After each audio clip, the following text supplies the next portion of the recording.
आज गोटे नुआ रेसिपी आपको देखिए जोटा कि मो बो बहुत बढ़िया से गाँ मानक आमर बहुत हुए जोटा कि आम बहुत भल पाऊ खाइए। आज मो झील कहला से मुझे गाँव में खाई तो ये बना मुझे कौन करी कंचा बादाम नहीं आसती मार्केट रू आपको भिजेक रखी ताकि भी सफा करके ग्राइंडर टे बाटीदेली पूरा प्लेन करके बाटी देती पानी अल्प टिके करमती कि पानिया हेनी। तो ये कौन करी से आलू चुन चुन काटी पिज काटी ताकू पकई गोलेदेली आते लुण हलदी जीरा गुंड लंका गुंड टिके तेल जमा दरकार नहीं एमती गोले देखते गोले देकर कदली पत्र को टिके निआरे सेकी देती पतला हो गले घोड़े माने गोड़े दौड़ी तावे रखिदे घोड़े देती एपट सेपट टे कलापर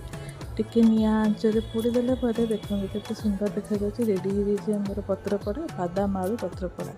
एबे ताको पखाड़ भात रुटी जो भी आप खाईपर पखाड़ बहुत भल लगे खायापी आ मो झील को तो बहुत टेस्ट लगे। आपण मैंने भी करूँ कहतु यहाँ केमती लगे।